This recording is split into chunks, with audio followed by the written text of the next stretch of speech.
Alhamdulillah wa kafa wa salatu wa salam ala nabi al-Mustafa amma ba'd. Il est une notion qui revient souvent dans le Saint-Coran, cette notion que beaucoup de musulmans manipulent, évoquent, qui s'appelle at-taqwa. Le taqwa, c'est un terme qui suppose beaucoup de significations. Le taqwa, c'est le fait de se prémunir, de se protéger. Religieusement parlant, cela signifie se protéger de la colère d'Allah et des conséquences des fautes commises à son égard. Taqwa, c'est un bouclier. Taqwa, c'est un bouclier qui te protège des conséquences des mauvaises ou bien des mauvais comportements. Taqwa veut dire également le fait de ne pas être hostile. C'est le contraire de l'udwan. Wa ta'awanu 'ala al-birri wa at-taqwa. Bon, entraidez-vous pour faire le bien et la taqwa. Wa la ta'awanu 'ala al-ithmi wa al-udwan. Le péché, la faute, qui est le contraire de l'birr, et l'udwan, c'est-à-dire l'hostilité, la transgression, l'agression, qui est l'antinomique, ou bien l'antinomie, le contraire, l'opposé de la notion de taqwa. Une notion de pacification de l'âme d'une certaine manière. Être en paix avec Dieu, ne pas transgresser ses limites, être en paix avec soi-même, ne pas se causer des lésions à soi-même, être paix avec son entourage. La taqwa veut dire également la crainte, avec révérence. Attention, quand on dit craindre Dieu, ce n'est pas une panique psychologique. La crainte de Dieu, c'est un état spirituel, c'est une crainte mélangée avec l'amour de Dieu. On ne craint pas Dieu comme on craint un despote, un tyran, ou un lion, ou un ennemi. Dieu, ce n'est pas un ennemi qu'on craint de manière psychologique. La crainte, c'est une notion spirituelle. Tu crains Dieu, tu le respectes, tu le vénères, mais en même temps, tu l'aimes. Tu crains tes parents, mais tu aimes tes parents.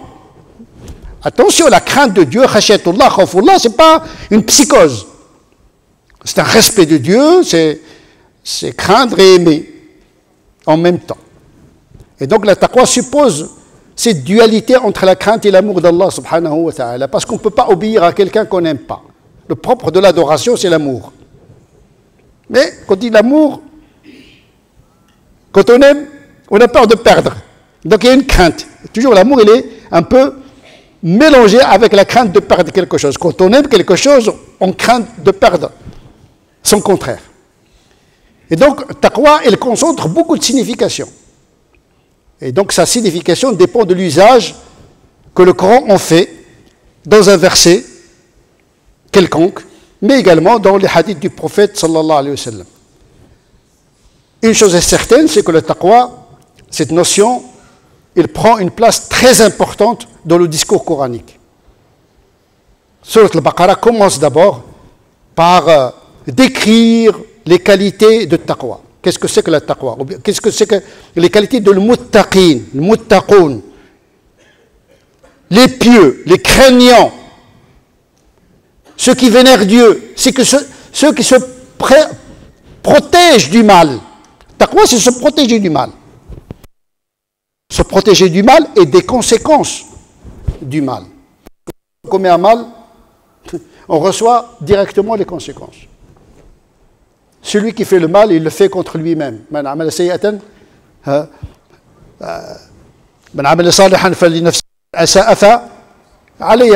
Celui qui fait le bien, il le fait pour soi-même. C'est le premier bénéficiaire du bien, c'est le bienfaisant. Et la première victime de la malfaisance, c'est le malfaisant. Choisis ton camp. Tu veux te faire du mal, fais le mal. Tu veux te faire du bien, fais le bien. Le Coran commence par d'abord rappeler les racines de la taqwa. Les racines de la taqwa, comme toutes les vertus, se trouvent dans le cœur. C'est le lieu du regard d'Allah subhanahu wa ta'ala. Avant de regarder les formes, l'âge, l'aspect, les vêtements, l'argent. Dieu ne regarde que ce qui se passe, ce qui se déroule dans les cœurs. Ta prière est en fonction de la présence du cœur dans la prière. Ton jeûne dépend de la sincérité dans l'acte. Tout dépend de la qualité spirituelle du cœur. Illa man atallah biqalbin salim. Le salut dans l'au-delà est garanti pour un cœur sain. Et donc la taqwa se trouve dans le cœur. Le cœur est la racine du bien, comme il peut être la racine du mal. Ala wa inna fil qu'il y a dans le corps une anatomique, mais un organe spirituel, celui du cœur. Si cet organe est bien, le reste qui en émane est par conséquent bien. Et si le cœur est mauvais, tout ce qui émane de l'individu est mauvais. Même en apparence, il est conforme à la charia. Parce qu'on peut être en conformité exotérique à une norme, mais l'intention est mauvaise. Donc en réalité, c'est-à-dire l'acte n'a de valeur qu'à travers la motivation, le motif et l'intention qui est le moteur de cette action. Et donc, taqwa, eh bien, il n'échappe pas à cette règle. Elle se trouve dans le cœur. Le prophète a dit, at-taqwa hauna. La piété, la taqwa, c'est dans la poitrine. Et donc il faut travailler sur le corps pour que le produit soit bienfaisant. Soit une bienfaisance. Le Coran lui-même n'a d'effet, n'a d'impact que celui qui a un cœur plein de taqwa.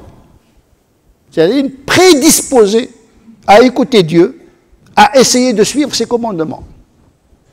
Parce que parfois on lit le Coran pour le lire, mais pas avec l'intention de mettre notre cœur à l'écoute de la parole et d'avoir l'intention de pratiquer ces commandements.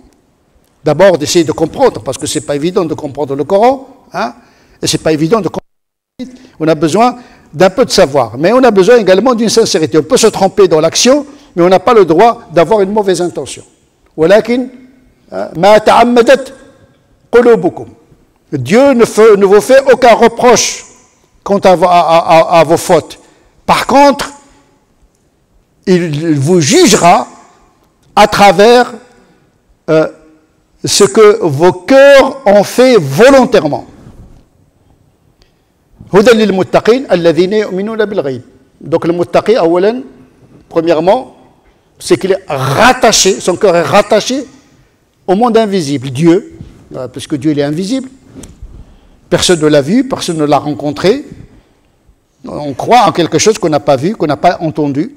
Même le prophète sallallahu alayhi wa sallam n'a pas entendu Dieu directement. C'est Jibril qui lui a communiqué. Le premier des croyants en l'invisible, c'est le prophète sallallahu alayhi wa sallam. Et puis, le monde invisible contient une dimension eschatologique très importante qui structure le comportement du musulman dans ce bas monde, à savoir le jour du jugement dernier. De Dieu nous venons, et c'est à lui le retour. Donc le muttaqi, mentalement, il est connecté avec le monde invisible. Wattaqu yawman turja'una fihi ila Allah. Prenez garde. Le muttaqi, c'est quelqu'un qui prend garde, qui se protège contre les conséquences qu'il pourrait subir lors du jugement dernier. Wattaqu yawman fihi turja'una. Un jour, vous allez retourner à Dieu. Inna lillahi wa inna ilayhi. Il a bouclé, c'est une boucle existentielle. Tu ne peux pas échapper à ce destin. C'est fuir quoi? Le royaume appartient à Dieu, ce bas monde appartient à Dieu, le delà appartient à Dieu, tu es dans le royaume d'Allah subhanahu wa ta'ala. Et donc, le fait d'avoir cette croyance pousse le musulman à faire le bien. Donc la racine de taqwa, c'est dans le cœur, et une fois que le cœur est enraciné dans le monde invisible, il ne peut faire que le bien parce qu'il a des comptes à rendre à son Seigneur. Yu'minuna bil ghaib wa yuqimuna as-salah. Deuxième pilier de l'islam, hein, les 5 prières. وَمِمَّا رَزَقْنَاهُمْ يُنْفِقُونَ, le zakat comme une obligation. Donc la taqwa, elle pousse à l'obéissance. L'obéissance est la pratique de l'obligation. D'abord, مَا تَقَرَّبَ إِلَيَّ عَبْدِي بِأَحَبَّ مِمَّا افْتَرَضْتُهُ عَلَيْهِ. Mon serviteur ne peut pas se rapprocher de moi si ce n'est qu'à travers les obligations que je lui ai prescrites. Les 5 prières, le jeûne du mois de Ramadan, le pèlerinage. Mais le taqwa ne se limite pas uniquement à la pratique des obligations. D'abord, la taqwa, elle peut être le fruit de la pratique des obligations. Le Coran le précise concernant le mois de Ramadan, ou bien le jeûne du mois de Ramadan. كتب عليكم الصيام كما كتب على الذين من قبلكم لعلكم تتقون. Dieu a prescrit cette pratique du jeûne justement pour réaliser la taqwa. Donc la taqwa, elle est au départ, elle est à la fin. La taqwa, c'est le moteur de l'action par la foi en Dieu et le jour du jugement dernier, mais également elle est renforcée par la pratique, réversiblement. Et donc la taqwa, elle commence par l'iman et elle se termine par un sentiment de vénération absolue à Allah subhanahu wa ta'ala grâce à la pratique. On peut dire même que la taqwa est une dimension de la connaissance d'Allah. Wattaqullah wa yu'allimukumullah.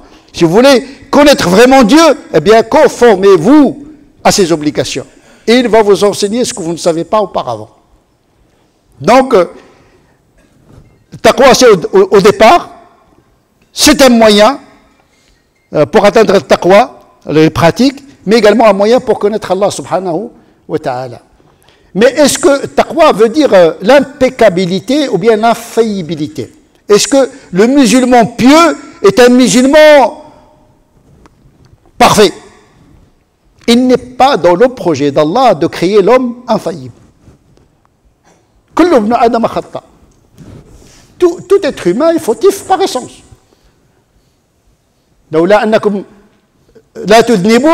Si vous ne faites pas des péchés, Dieu vous aurait anéanti et vous aurait remplacé par des gens qui pêchent et qui demandent pardon et à qui il pardonne.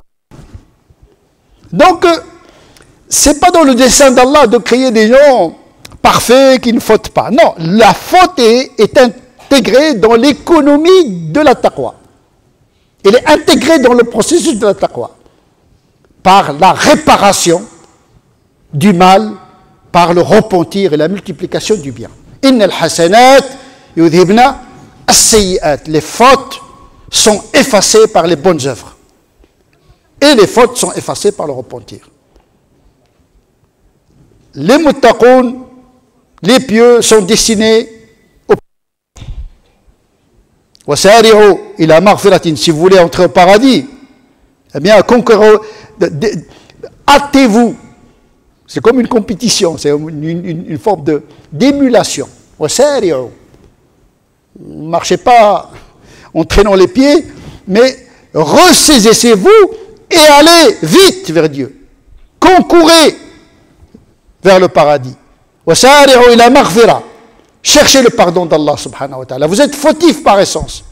Vous êtes imparfait. Même quand vous faites la prière, vous faites le jeûne, vous le faites de manière imparfaite. Vous devez réparer l'imperfection par le repentir.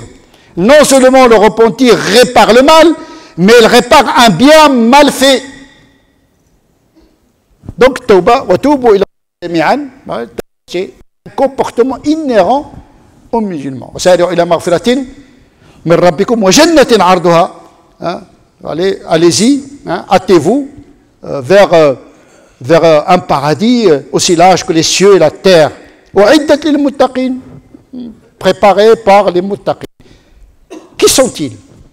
Et le Coran de préciser certaines des qualités de ces pieux. Ceux qui dépensent dans le bien, qui donnent de leur bien, que ce soit dans l'aisance ou que ce soit dans l'adversité. Parce que généreux par essence. Et le généreux, il donne, qu'il soit pauvre ou riche, qu'il soit joyeux ou triste. Parce qu'il est à l'image d'Allah. Allahu Karim, Dieu est généreux. Et le muttaqi, il est à l'image d'Allah subhanahu wa ta'ala. Il est à l'image du prophète sallallahu alayhi wa sallam. Yunfiquna fi sarra'i wa dharra. C'est-à-dire une dépense inconditionnelle. On dit, oh, je ne vais pas donner de l'argent parce que j'ai le compte un petit peu. J'ai un projet, j'ai une maison au bled, etc. Non, on dépense de ce qu'on a. On a toujours quelque chose à donner. Même un sourire, même une bonne parole, même une bonne publicité pour un bien. Dallu ala al-khayri, celui qui indique un bien, c'est comme il l'a accompli, parce qu'il incite les gens à faire le bien, même si lui il n'a pas les moyens de le faire. Mais il participe, il contribue au bien par la bonne parole. Ceux qui sont capables de retenir leur colère, sont capables de déverser leur rage, mais se retiennent. Parce qu'on regrette souvent nos colères. Les divorces, les disputes, le conflit entre les parents et les enfants, ces coups de tête, ces colères détruisent les familles, la société. Dieu il est capable de déverser sa colère sur nous, mais se retient. Rahmatuhu sabaqat ghadabahu. Sa miséricorde l'a emporté sur sa colère.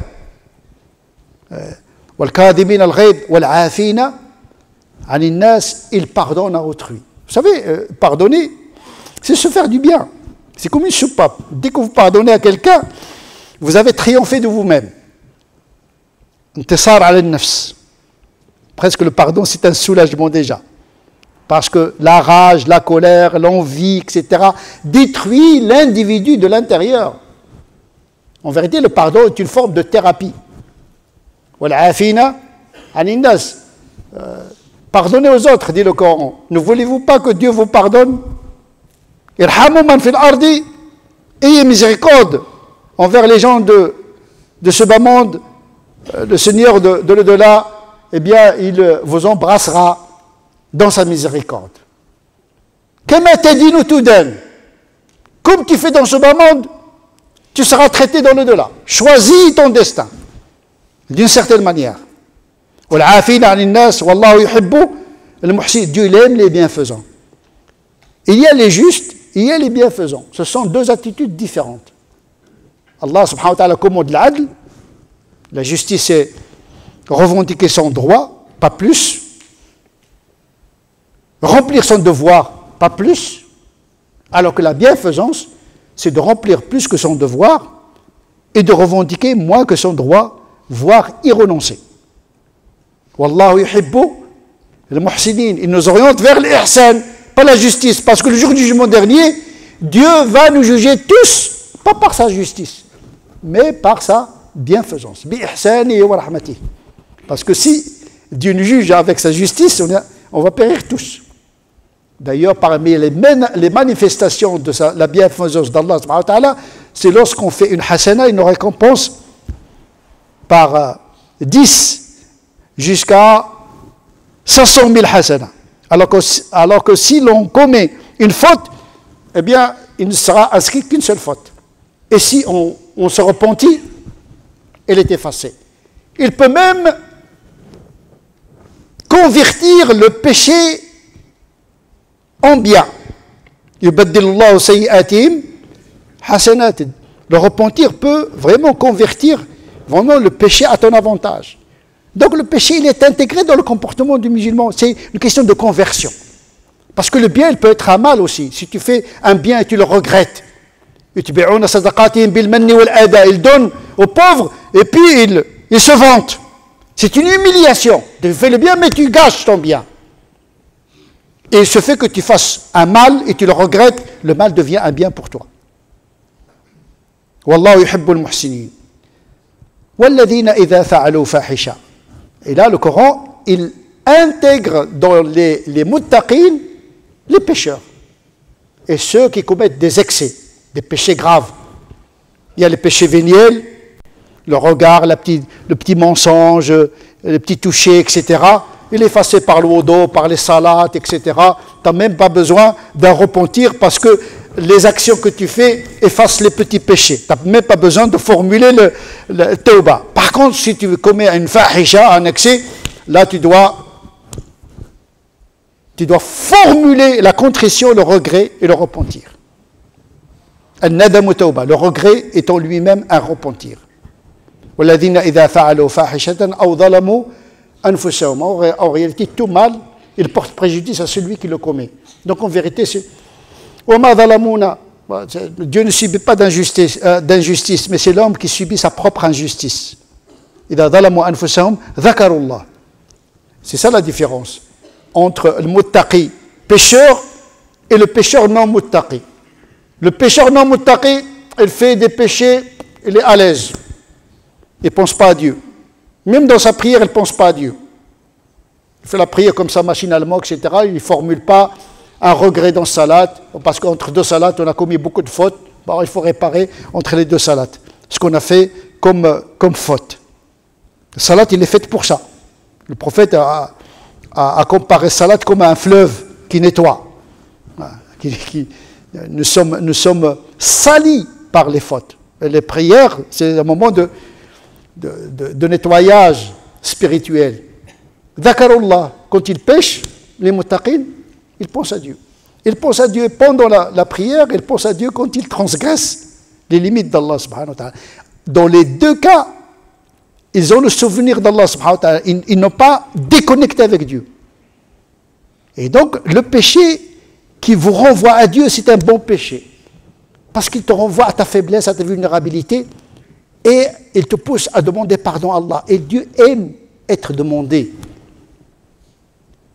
وَلَمْ يُصِرُّوا عَلَى مَا فَعَلُوا وَهُمْ يَعْلَمُونَ, à une condition, ne pas persister dans la faute. Mais là, on a besoin des hadiths pour nous expliquer ce passage-là. On ne peut pas comprendre le Coran comme ça si on ne se réfère pas au prophète sallallahu alayhi wa sallam. Et le prophète nous informait qu'un homme, il a péché. Il a demandé à Dieu le pardon. Et Dieu lui répondit, mon serviteur, il sait qu'il a un Seigneur. C'est-à-dire qu'il le regarde. C'est-à-dire un serviteur qui a la conscience de vivre dans le royaume d'Allah, sous le regard d'Allah. Que ce soit dans la prière, que ce soit dans... tu ne peux pas faire un voile entre toi et Dieu pendant le péché. Il te voit. Et donc quand tu fais le péché, tu penses à Dieu.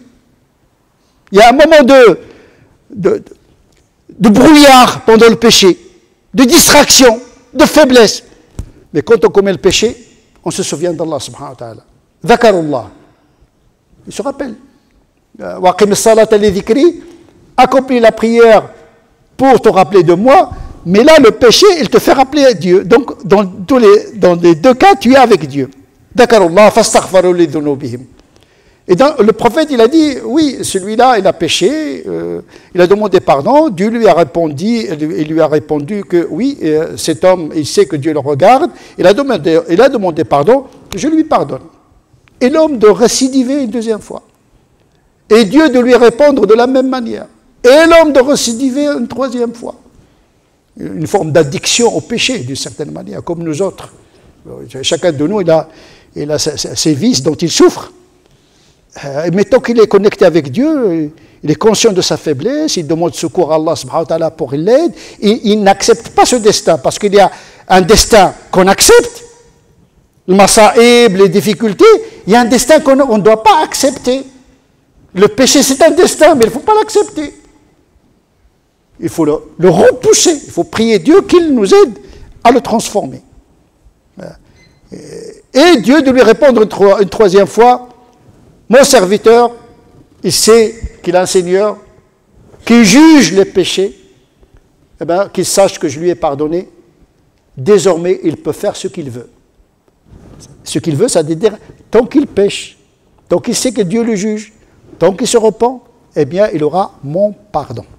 Et donc, le muttaqin, le taqwa, il entre dans ce processus-là. Là.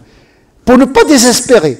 Parce que le Coran, d'un côté, il dit Taqullah haqqa tuqatih, craignez Dieu comme il se doit. Et d'un autre côté, pour apaiser et soulager le croyant, il dit Fattaqullaha mastata'tum, craignez Dieu selon votre possible. Mais le possible, il faut l'accomplir. Il ne vous dit pas, je ne suis pas capable. Mais si tu es capable, il faut le faire. C'est-à-dire, il ne faut pas baisser les bras tant que tu es dans le combat. Le résultat ne compte pas, mais c'est le combat qui compte. La victoire ne vient que de Dieu, mais le combat t'incombe. نسأل الله عز وجل أن نجعلنا من الذين يستمعون القول فيتبعون أحسنه أولئك الذين هداهم الله أولئك هم أولو الألباب اللهم اهدنا فيمن هديت وعافنا فيمن عافيت وتولنا فيمن توليت وبارك لنا فيما أعطيت وقنا واصرف عنا شر ما قضيت فإنك تقضي ولا يقضى عليك اللهم صل على سيدنا محمد وعلى آل سيدنا محمد كما صليت على سيدنا إبراهيم وعلى آل سيدنا إبراهيم وبارك على سيدنا محمد وعلى آل سيدنا محمد كما باركت على سيدنا إبراهيم وعلى آل سيدنا إبراهيم في العالمين إنك حميد مجيد سبحان ربك رب العزة عما يصفون وسلام على المرسلين والحمد لله رب العالمين.